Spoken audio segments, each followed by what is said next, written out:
Good evening, everyone, and welcome to the BRC 13 News Studio. Tonight, we bring you an Election 2024 special event, a debate between the candidates for the 7th Congressional District, encompassing all of Carbon, Lehigh, and Northampton counties and parts of Monroe County.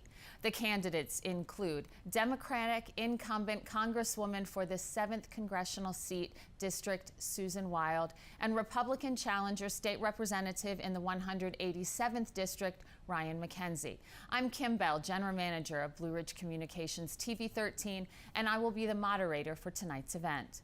BRC 13 is proud to bring this important political event to our audience. Before we begin, I'd like to introduce you to the panelists who will be directing questions to our candidates this evening, Marie Johns and Ben Stemrick. Marie is a senior news anchor and producer at BRC 13 with more than 36 years of experience managing news coverage and content. Ben Stemrick is a producer, writer, news reporter, and anchor for BRC 13. He covers news events across the Poconos, the Lehigh Valley area. Now, the rules for tonight's debate are as follows. The candidates will have a 2-minute opportunity to introduce themselves to our audience. Then they will each answer a series of questions from our panelists and also a number of questions that viewers have sent in. Both candidates will each have 1 minute to answer each question, and then both candidates will have a chance for a 30-second rebuttal. So it's time to meet the candidates. We drew straws to determine tonight's order. Our first candidate is Congresswoman Susan Wild. Thank you. Thank you so much for having us. Good evening. I'm Susan Wild, and I am your Congresswoman. I have been in Congress now for 6 years, but I've only been representing Carbon County for the last 2 years. I have lived in northeastern Pennsylvania for the last 40 years. I grew up in a military family. My dad had been in the Air Force his entire adult life, and I got used to moving every 2 years. So 40 years in one place feels definitely like home. But in addition to that, my 2 now adult children were born and raised here, went to public schools from K to 12. And I have to tell you that when Carbon County became a part of my district, District 7, my first goal was to make sure that the people of Carbon County felt that they were heard and listened to, and that they were represented in Washington. So the very first thing we did was we opened an office in Lehighton. It's a full-time office staffed by Carol Etheridge, the amazing Carol Etheridge, who works on a lot of constituent problems. Some of you probably have gotten to know her. Very proud to have done that. And I also had our very first town hall of this Congress in January of 2023 in Summit Hill. The issues I've worked on in Congress have been the kinds of things that matter to working families, to seniors, to veterans, to the middle class. And honestly, I'm incredibly proud of a lot of the work that we have done in terms of bringing down prescription drug prices. There's still work to be done there, but getting insulin down to $35 a month was a big deal. I've worked a lot in the education field, making sure that we have fair school districts and that all of our school districts are treated well. And I've done a lot of work for seniors and veterans. This is an amazing place to live. We can only make it better, and it's an honor of my lifetime to represent you, and I hope to continue to share my vision for the future with you tonight. Thank you, Congresswoman. Now we will hear an opening statement from State Representative Ryan Mackenzie. Well, first of all, thank you to BRC 13 for hosting tonight's debate. I appreciate the opportunity to have this conversation with all the viewers at home. For those of you that I haven't had the opportunity to meet, I'm State Representative Ryan Mackenzie. I'm a 9th-generation resident of the Lehigh Valley. I was born and raised here, went all the way through the Parkland school system where I got a great education. Now, my wife and I are raising our first son, a 5-month-old baby boy that we were blessed with right in the area around Dorney Park. And as grateful and happy as we are that we have that son joining us, we're very concerned about the direction of our country and the future that lies ahead. And in tonight's debate, we're going to have a very clear contrast between 2 different candidates and the opportunity that we have to elect somebody to represent us in Congress. My opponent, Susan Wild, is a self-defined progressive. That's what she calls herself. She will tell you she's a moderate, but she is on the record as calling herself a progressive.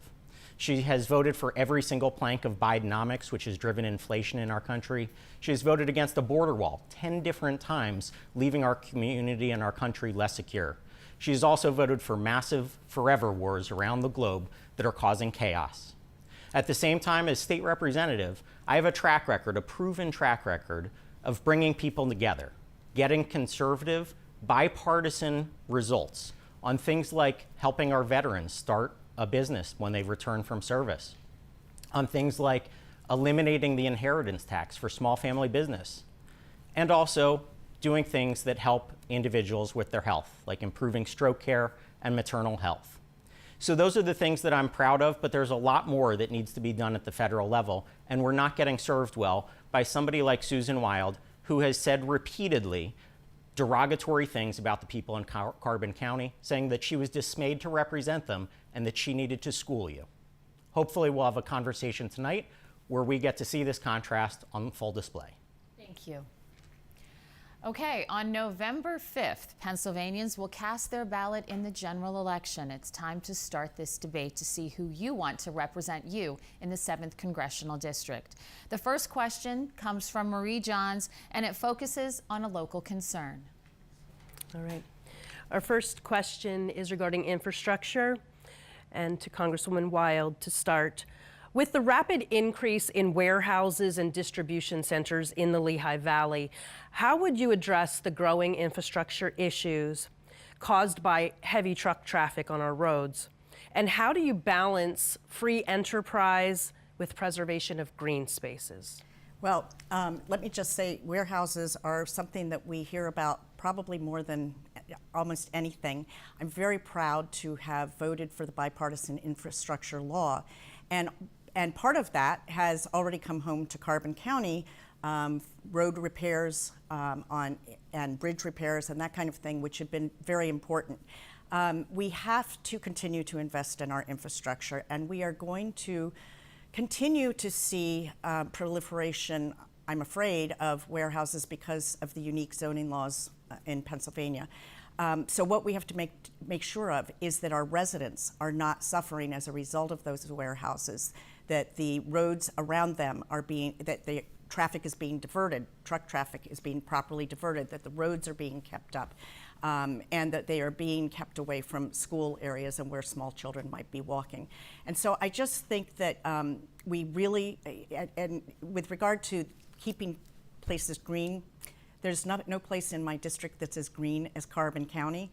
I have to say that preservation of the beauty of Carbon County and the rest of the district is a top priority, and we should never let industry invade that beauty.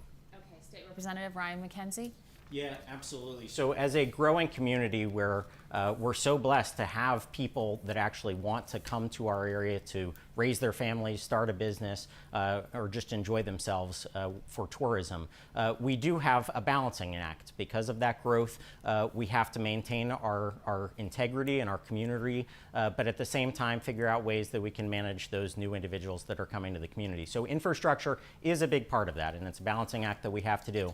I've worked with local representatives who are the ones that actually have the zoning authority to actually help improve and reduce the impact when a new development is going into our community. That's something that I've done as state representative, and you could continue to do as a congressperson as well.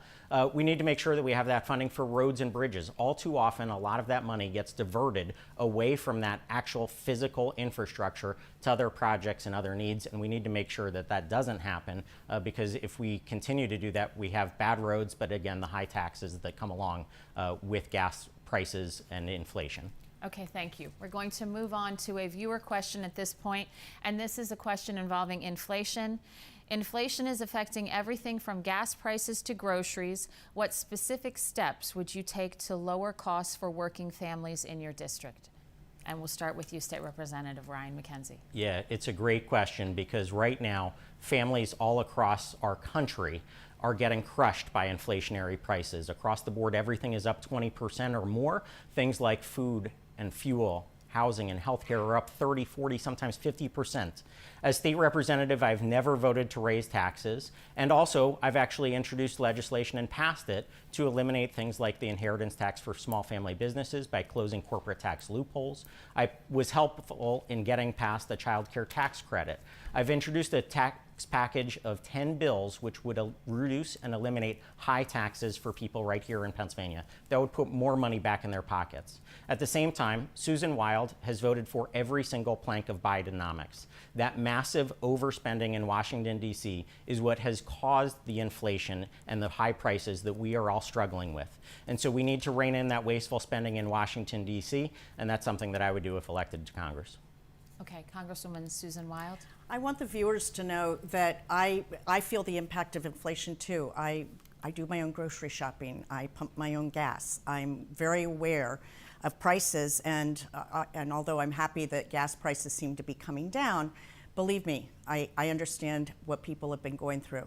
We have got to make sure that we are doing everything we can to reduce costs across the board for the average working family. That includes prescription drug prices. It includes groceries. And by the way, corporate gouging is a real thing. If you go to the grocery store and look at the box of cereal that you used to buy, it will be the same price that it always was, or perhaps a little more, but it'll have 6 ounces less of the cereal. So shrinkflation is one of the problems. People at the top, the 1%, they're doing just fine. So we've got to make sure that we are cracking down on corporations that are price gouging. And finally, I just have to say that we really, the housing problem has got to be a priority. Prices are way too high. All right, time. Thank you. Our next question comes from Ben Stemrick to Congresswoman Susan Wild. This question is a worldwide question with a local feeling to it. Pennsylvania is the second largest Ukrainian population by state. Lehighton is one of the most populated areas in the state. What are your thoughts on continuing to fund both financially and material to Ukraine for the war in Russia? I've been hearing from residents of Pennsylvania 7 about Ukraine since before the war started. We have a significant population here in Carbon County as well as in Lehigh County. I've spoken with them. I have supported the funding that we have sent to Ukraine because of the fact that Ukraine has fought very hard to be a democracy. We need to support them. And by the way, many of my constituents still have friends and family in Ukraine. I am proud of the actions that I have taken, and I think that we need to make sure that Ukraine wins this war. This is Putin's war. He would love to take over Ukraine and then move into Poland and the rest of Eastern Europe. And we can't let that happen. We will end up with World War III on our hands, and all of our European allies will be greatly affected. Okay, State Representative Ryan Mackenzie. Yeah, it's a very serious issue, and we do have a Ukrainian population right here in our community, which we love so much, and I have enjoyed meeting with many of you over the course of this campaign. What Vladimir Putin is doing is an atrocity, and we need to call that out, and his evil acts need to be recognized. At the same time, the failed policy and foreign policy of Susan Wild and Joe Biden has let this war drag on for 2.5 years, causing death and destruction in Ukraine. The people that I've talked with are looking for a peaceful resolution. They want to be able to go back home and visit their family. They want their family that still lives there to be able to live in peace and go about their lives. But what is going on right now with Susan Wild and Joe Biden in office is we see chaos around the world, not just in Ukraine, but we see it in the Middle East. We see us on the verge of war in Asia as well, where China is rattling its saber. And so all of the things that they have done have not solved these problems, have not deterred dictators, because we are not exhibiting strength, which would lead us to peace. That's what we need to get back to, and we need to help these people around the world. All right, we're going to continue to move forward. Marie Johns, you now have a question for State Representative Ryan Mackenzie. Okay. State Representative Mackenzie, this is on tax reform. Property tax reform is a state issue, but citizens look to all of our legislators to help fix this problem. Seniors and people on fixed incomes have lost and are at risk of losing their homes that they've worked for all of their lives because of an outdated tax system. is there a way for you as a federal legislator to work with Pennsylvania state reps, senators, to help generate alternative taxing ideas that stand a chance of easing this problem after many, many, many years? Absolutely.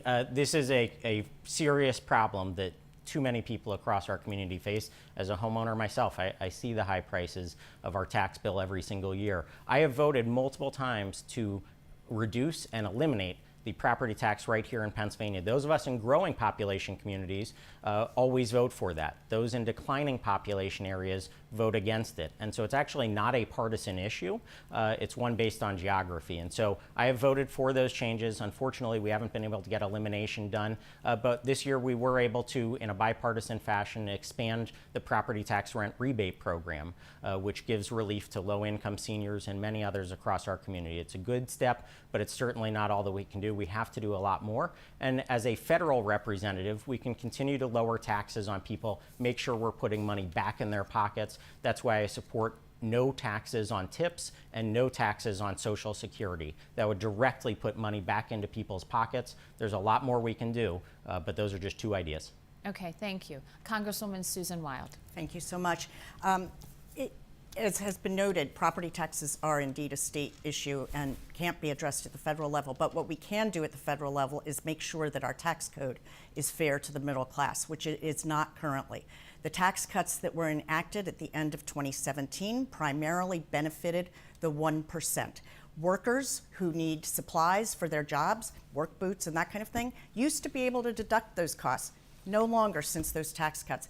We have got to go back to making sure that the middle class is properly served and that they are not being gouged with taxes. We've got to make sure that the 1% is paying its fair share. It would go a long way towards solving a lot of the problems in this country if we didn't have tax cuts for billionaires. I also believe that we absolutely have to roll back the tax on Social Security that was a number of years ago enacted. I think it is unfair to seniors to tax their Social Security, which was already taxed when they first were paid. Okay, thank you. We're going to move to Ben Stemrick for our next question, and that is for Congresswoman Susan Wild. We're going to stay on foreign policy. The U.S. has been deeply involved in the war in Gaza. What's your stance on the U.S. continuing to fund the offensive movement into the region? Well, let me just say first and foremost that I believe Israel has the absolute right to defend itself, and that the U.S. actually, most of the money that has been sent by the U.S. in the form of arms has been for defensive purposes, not for offensive purposes. But let me just say, what happened on October 7th was just horrible. Nothing any of us could even imagine. And it's something that I understand that Israel absolutely must eradicate Hamas. And I think that the United States is in a good position to help make that happen. But we cannot forget the hostages. And that's my biggest concern right now. We have just recently, 6 hostages were killed. There has to be a means to bring an end to this war, to bring an end to the suffering of everybody that's involved, and first and foremost, to get those hostages home, and that's done through diplomacy. Okay, thank you. State Representative Mackenzie. Absolutely. Another very serious topic. The atrocity that we saw on October 7th was heartbreaking. And what we see with terror around the world is that we cannot let actions like that stand. As somebody who advocates for peace, I believe that we need to first and foremost demand that those hostages be returned. Some of them are American citizens. They need to be returned before anything else can happen. At the same time, we need to make sure that we are stopping Iran. Iran is funding this war in the Middle East through their proxies all around the region. We just saw another long-range missile from the Houthis hit Israel recently. And so we need to crack down on that. At the same time, what is going on in Washington, D.C. is the failed foreign policy of Joe Biden and Susan Wild. Susan Wild wrote letters to constituents saying that she was both pro-Israel and pro-Gaza. I should say, she not pro-Hamas, but she is trying to take both sides of this issue. She was called out for that. Again, Okay, you can't be time. on both sides of this I'm issue. going to allow you to have a rebuttal. Thank you so much. We don't have a one-size-fits-all letter that we send to all constituents on any given subject. We try to address the concerns that are actually being voiced in whatever communication that we get. I will tell you that every single dollar that has gone to Israel, I have voted for. But I also, and as I've already stated, Israel has an absolute right to defend itself. But at the same time, this war must be brought to an end. It's gone on too long. There have been way too many casualties. Thank you.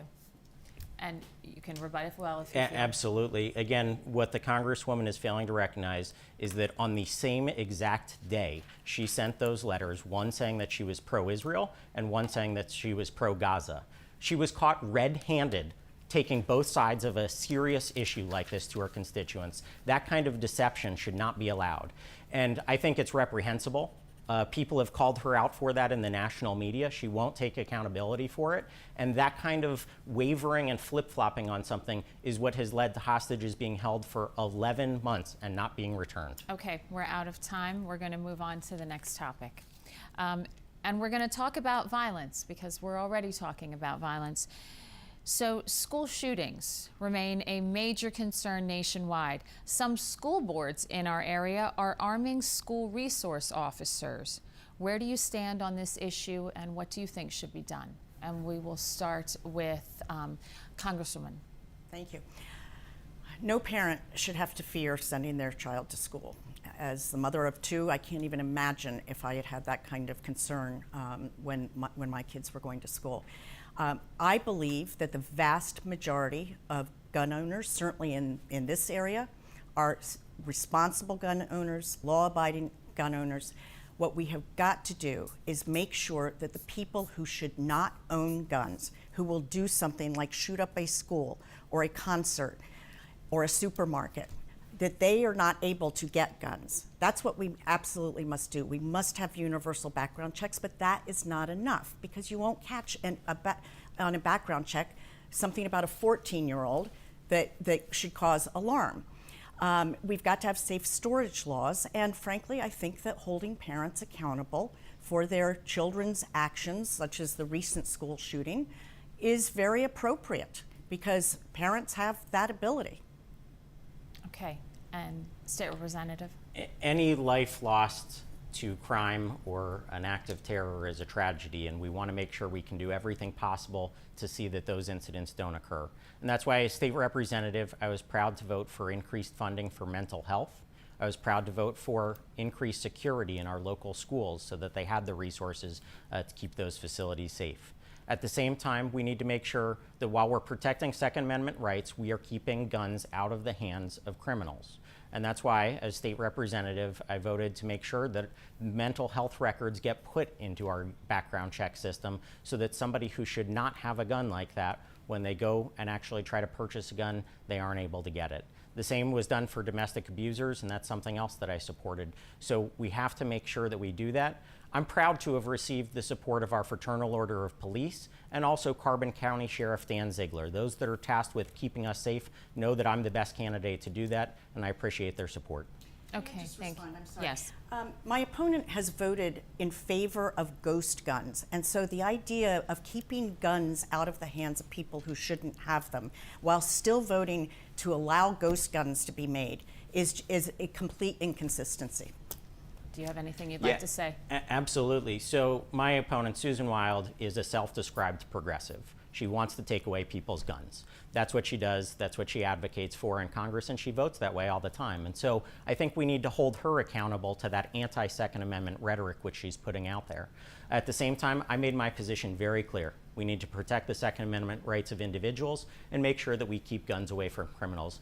I've been able to do that as a state representative, and I look forward to continuing that track record in Congress. Okay, thank you. We have time for one more question before we head to commercial break. It's going to be Marie Johns for State Representative Mackenzie. Okay. State Representative Mackenzie, deteriorating properties or blight is a problem facing many of our towns in the coal regions of Pennsylvania. We routinely do news stories here about neglected properties, and recently there have been several instances in towns nearby where buildings start falling down into the street. What would you do on the federal level to help ease the financial burden that many times is left to our municipal leaders? Yeah, great question, and I appreciate that. It's something that we have dealt with here at the state level because those do harm our entire communities. They reduce property values, they bring crime and drugs into our community when there are abandoned buildings where criminals can hide out. So what we've done a couple things, but a lot of this is a local issue. At the state level, we've made sure that there are blight records and logs of those properties and provided funding to municipalities in instances where they can actually go and purchase one of those properties, get it off of a blighted position and get it back onto the tax rolls to help the community that way. Again, there's a lot more that needs to be done, but this is an instance where you need to work together with your local elected officials because so many of these property issues are local issues, and that's why I'm proud to work hand in hand with people like State Representative Doyle Heffley, Carbon County Commissioner Mike Safranco, and Commissioner Nostein. All of those individuals have endorsed and support me because they know that I'm going to be the best person to help Carbon County. Okay, thank you. And Congresswoman. Well, it's interesting the questions about blight because I just was in Weatherly and we were actually discussing the problem of blight. The person I mentioned, Carol, who is in my district office up here in Carbon, has been working with the mayor of Weatherly to address blight through community project funding, which is a vehicle that the federal government provides where you can actually direct funding to a specific area to solve a problem. And I believe that this is an absolute priority. When you are losing properties to blight, when the property values go down, it causes a loss of housing, it means prices are going to go up, and most of all, it ruins the natural beauty of Carbon County and this whole area. I think that community project funding is something that we absolutely should be looking at for the blight problem, and it's something I've already been speaking with the local officials about. Okay, thank you. All right, we've got lots more topics to cover as the debate for the 7th Congressional District seat continues. Stay with us.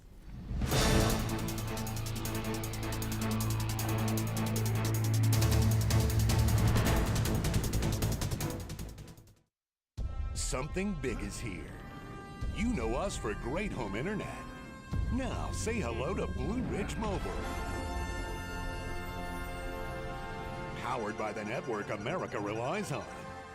Pay by the gig or go unlimited. Plans starting as low as $15 a month.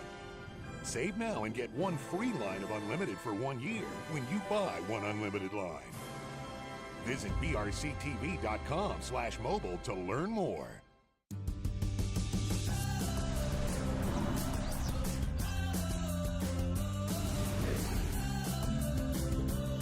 Here, we connect things that matter most.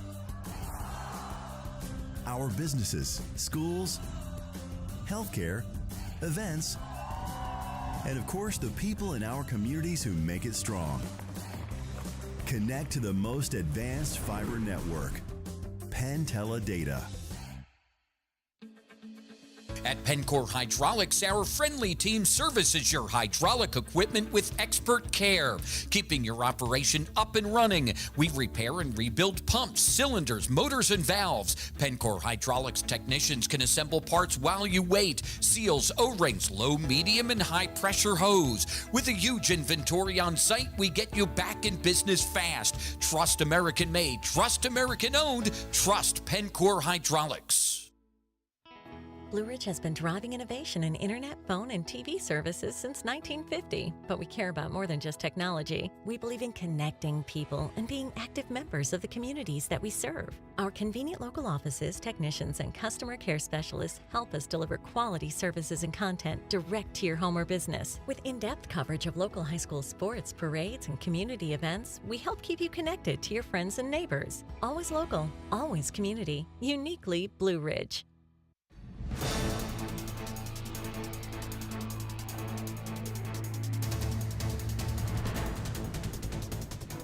Welcome back, everyone, to the 7th Congressional District debate here at BRC TV 13. I'm Kim Bell, and I'm your moderator for this evening. I am proud to have with us State Representative Congresswoman Susan Wild and State Representative Ryan Mackenzie. Thank you both for joining us. Our panelists for this evening, Marie Johns and Ben Stemrick, journalists here at BRC 13. Let's get things started again. And Ben, we're going to begin with your question. Abortion is a very hot topic right now across the nation. It has been moved from power of the federal government to the state. Is that something you agree with, State Representative Mackenzie? And if so, would you agree with rape and incest exceptions? A very serious topic, so thank you for bringing that up. It's something that we need to talk about with compassion and empathy for individuals. And so when we look at this issue, I want to make it very clear that I do not support a federal ban on abortion. I also do support the exceptions for rape, incest, and life of the mother. During my time as state representative, I've always voted in the bipartisan majority when issues around women's reproductive health come up. I was the leader on advancing maternal health legislation to improve the outcomes for expectant mothers and those that are postpartum.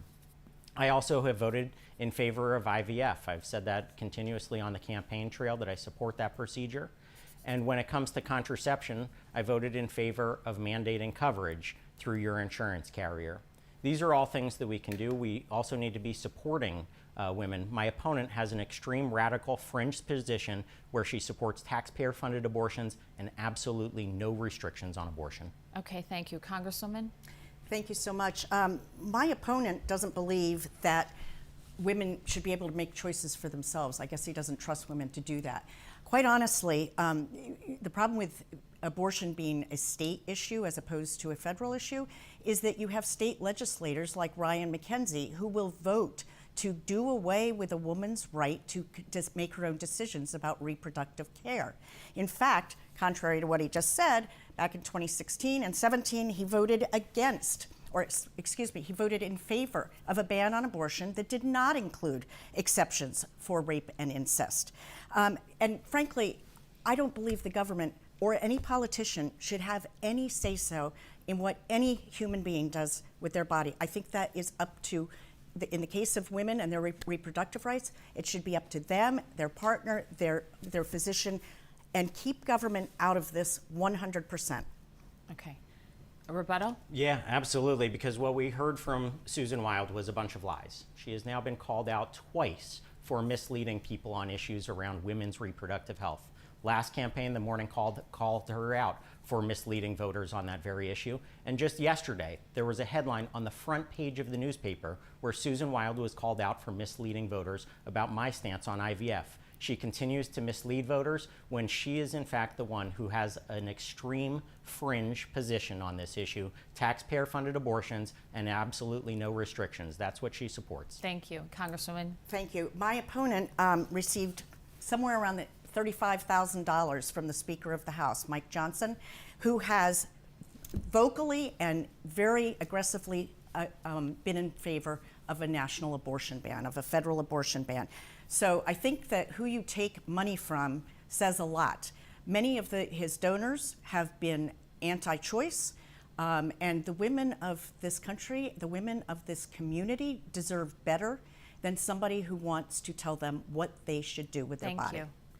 Okay, our next question is for the Congresswoman. To be clear, Senate Bill 3, you did vote yes on, which did not offer exceptions for rape and incest. So in current state law, you are allowed to have an abortion up until 24 weeks, and after that there is an exception for life of the mother.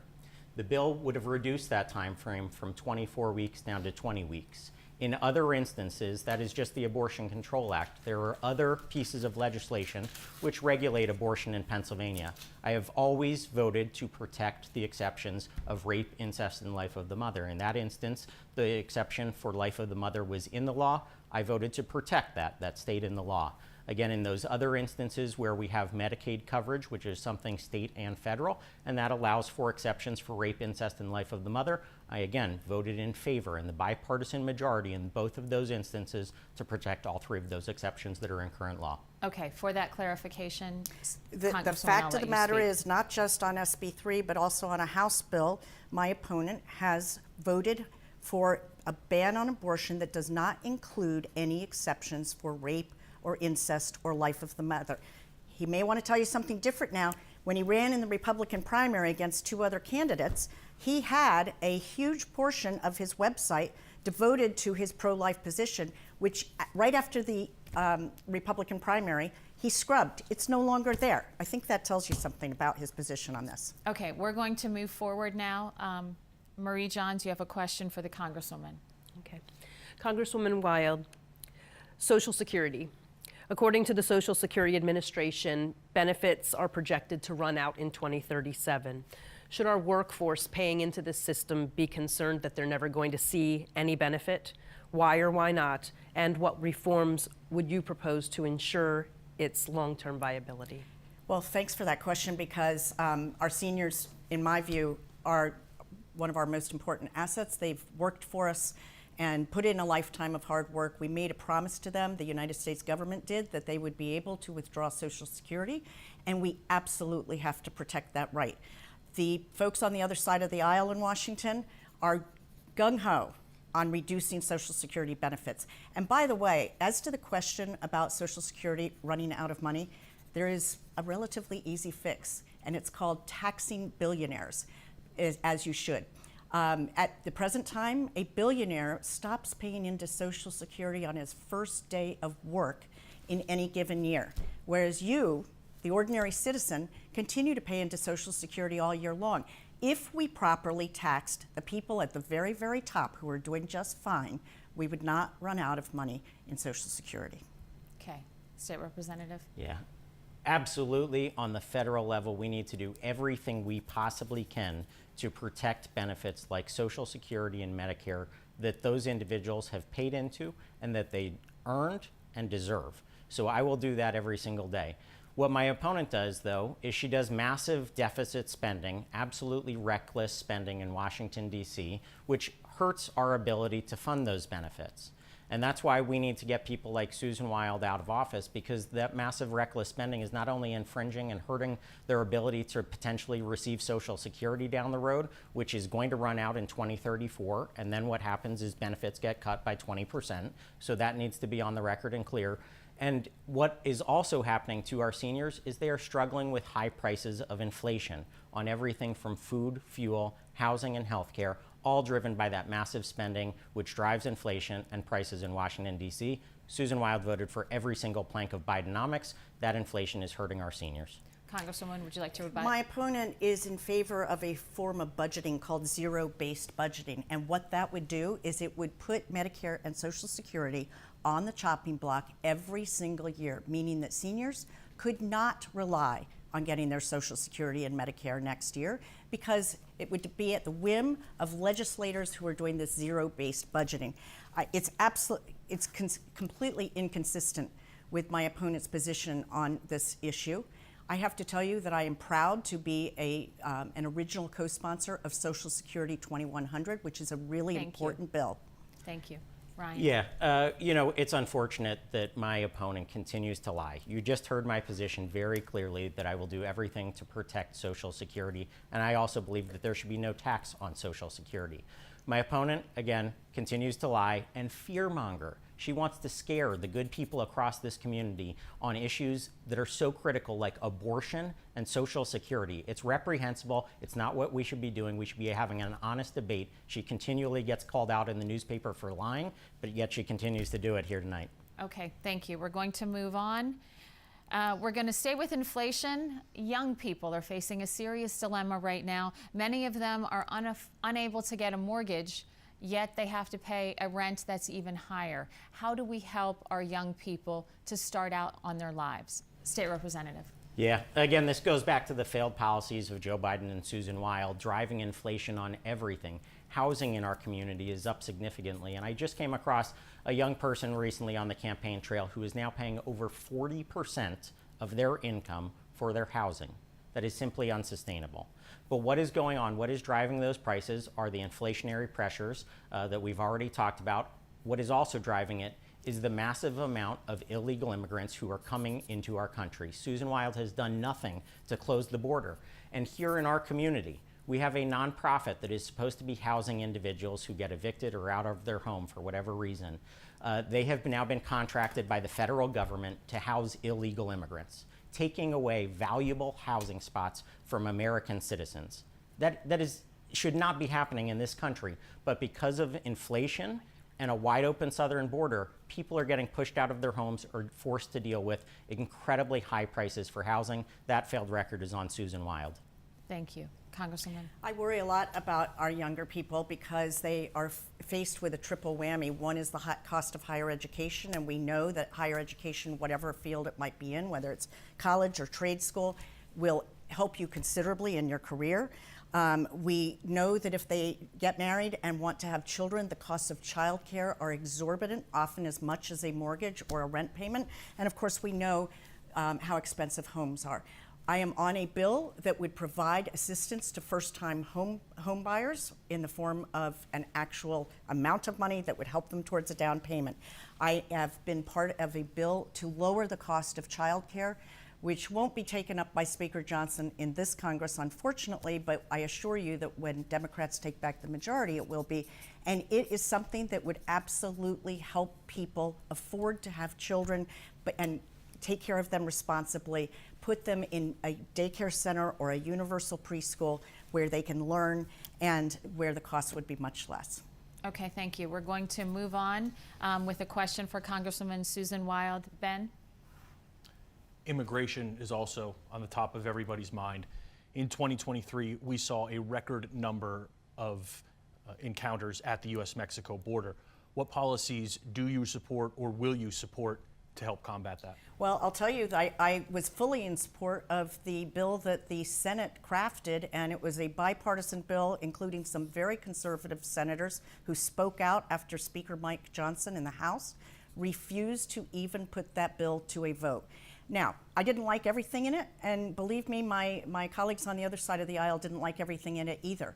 But there was so much good in that bill, and we have not yet taken it up, and Speaker Johnson has declared it dead on arrival. We would have had a solution this year to the border problem if, I hate to say it, Donald Trump had not instructed Speaker Johnson not to take it up for a vote because he wanted to use it as a campaign issue. I'm also a co-sponsor of a bill that mirrors the Senate bill that actually provides for people seeking asylum to remain in their countries. And it provides funding, and I have voted multiple times to increase funding for border guards and other technologies that will help us solve the problem of drugs coming across our border. Thank you. State Representative. Just a few days ago, I visited the southern border in Arizona, and I saw the crisis that is going on there. The cartels are running that border because they are bringing across guns and drugs, and all kinds of human trafficking and sex trafficking are going on. It should not be occurring in this country, but now, almost 3 years into the Biden administration, about almost 10 million illegal immigrants have come into our country. As state representative, I have gotten bipartisan legislation passed by the expansion of E-Verify to crack down on illegal immigrants taking American jobs and reducing American wages. I've also been opposed to sanctuary cities. On the flip side, Susan Wild has called a border wall silly. She has voted against border wall funding 10 different times, and she told us that sanctuary cities are safer. Those are ridiculous statements, and this bipartisan proposal that you have has failed to address it because it has bipartisan opposition. Last time it came up in the Senate, it only got 43 votes. That bipartisan bill actually contains all of the things that my opponent just mentioned, including E-Verify. It includes some funding for the border wall, because the border wall makes sense in certain parts, but not everywhere. And we have to invest in technologies that are available to make sure that trucks and so forth coming across the border, and by the way, our Coast Guard also out in the ocean, that they are the ones that are equipped to literally stop the transit of drugs into this country. And all of that was addressed in a bill that the Speaker of the House will not take up for a vote. It's pretty scary that a congresswoman doesn't even know what she is a co-sponsor of. That legislation includes a different program than E-Verify, similar but different, trying to reinvent the wheel. It does not include any funding for a border wall. And what I heard when I was at the southern border is cameras are great, manpower is necessary, but a border wall is an absolute deterrent from criminals coming across that border. Susan Wild has voted against that 10 different times and called the idea of a border wall silly. That's why we have 10 million illegals in this country, because she does nothing about that issue. Congresswoman, do you wish to rebut? I have voted at least once for border wall funding in connection with another bill, and I have consistently voted to support our Border Patrol and make sure that they have the funding that they need at the southern border. So I think that, quite honestly, this has got to stop being a political football. It has been for decades. Every president that we've had for the last 40 years has been dealing with immigration problems because the politicians in Washington can never come together and actually get something done, and that could have happened this year. Okay, thank you. We're going to move on to a viewer question, and we're switching gears a little bit. This one is a local question.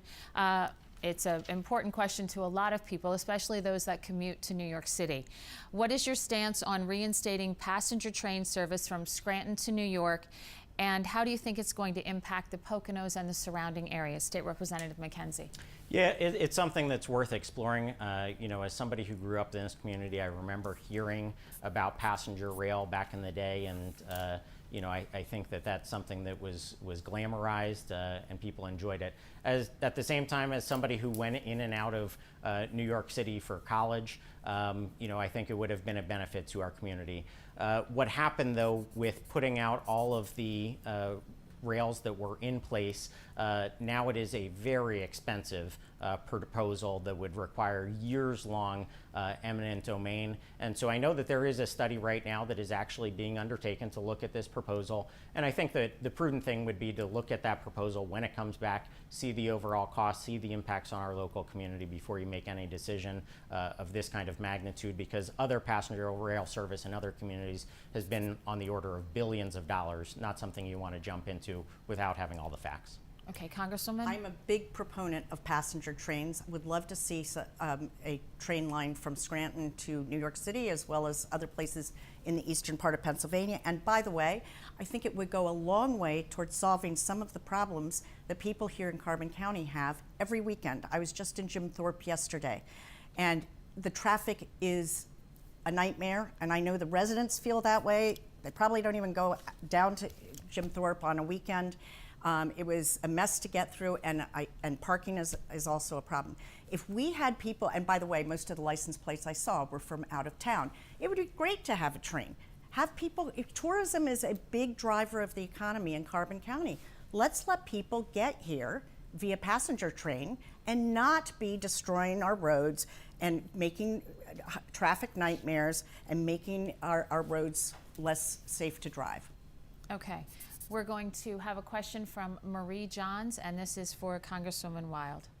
Congresswoman Wild, given the current polarization in Congress, how do you plan to work across party lines to achieve meaningful results for the people of the 7th District? Well, thank you so much. One of the things I'm proudest of is that I consistently work in a bipartisan manner. In fact, I was rated by the Lugar Center as being in the top 10.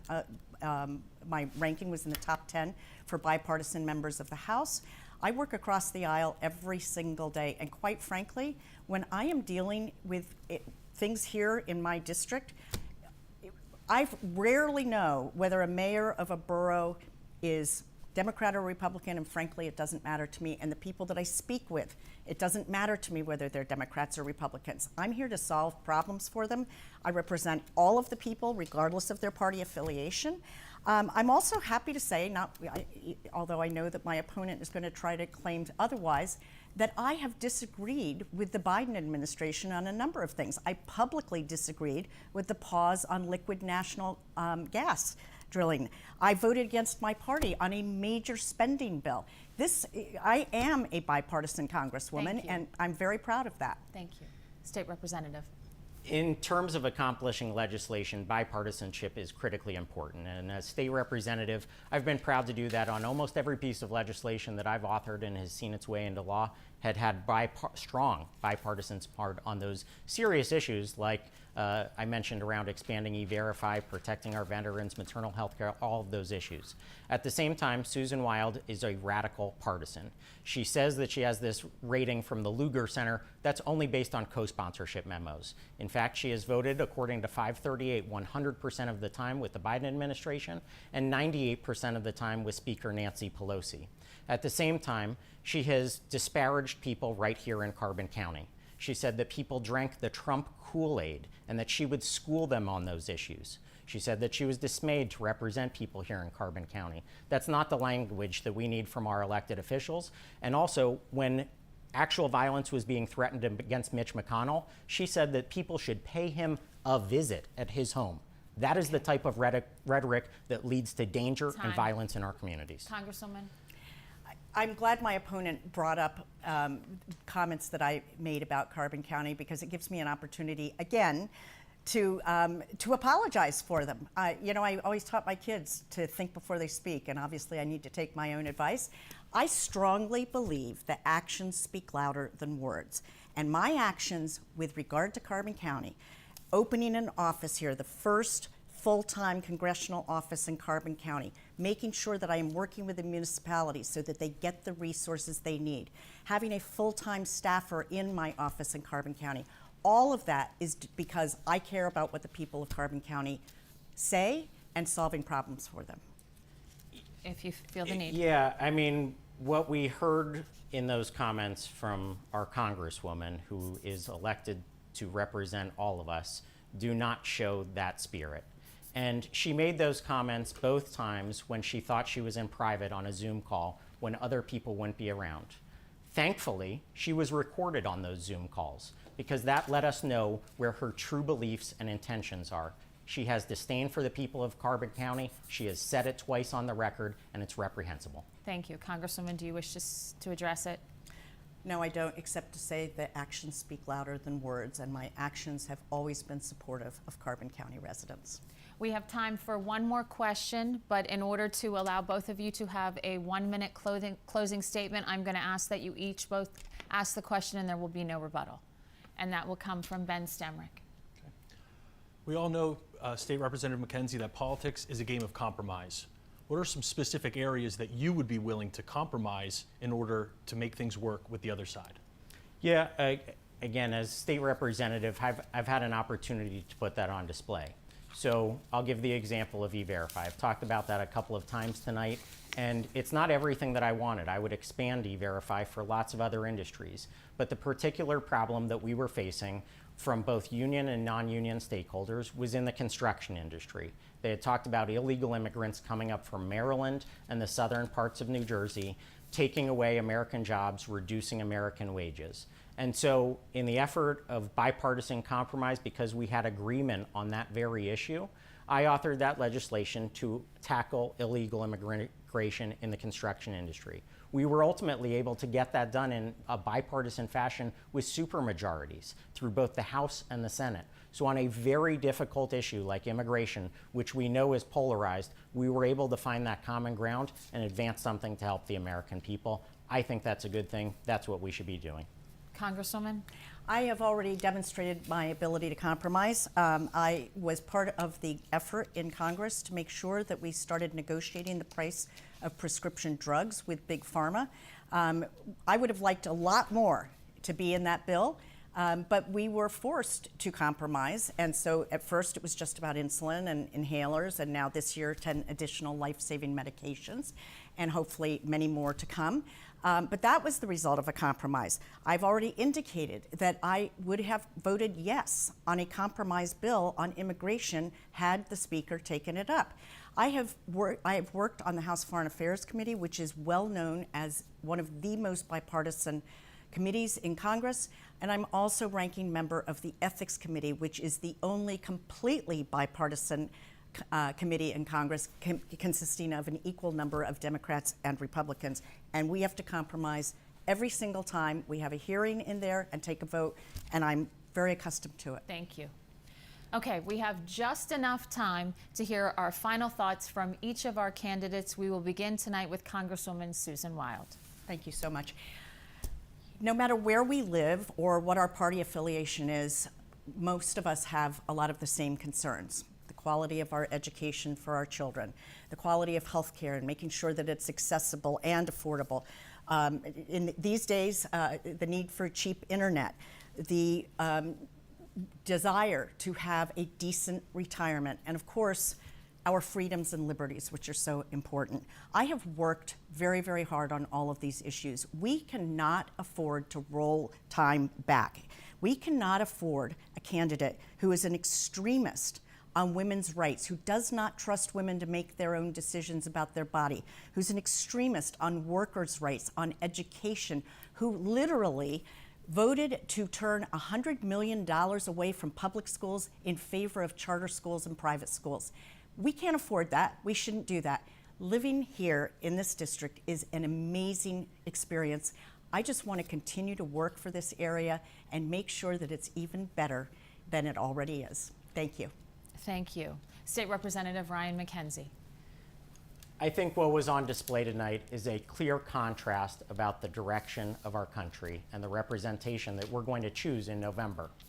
My opponent, as you heard, is a self-defined progressive, and she has radical positions on a lot of issues. Her failed policy solutions have led to rising inflation and prices, a wide open southern border, and chaos around the world. I'm here to offer a new opportunity, a better vision for our country to move forward together. And actions do speak louder than words. And one issue that we didn't get to talk about tonight is our veteran community. And right here in Carbon County, over the course of the campaign, I had the opportunity to meet Gold Star parents, Mike and Sally Wargo. Their son tragically committed suicide when returning from service. They reached out to Congresswoman Susan Wild's office at least 2 times to have a meeting about veteran suicide, and they were rejected.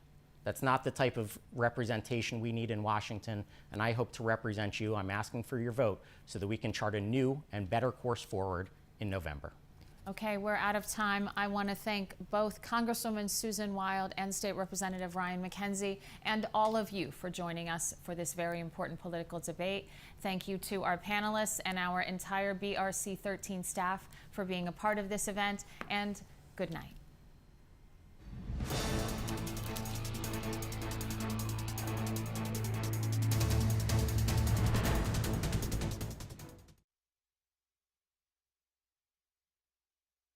Introducing Blue Ridge Ultrasonic Home 5 Premium Plus.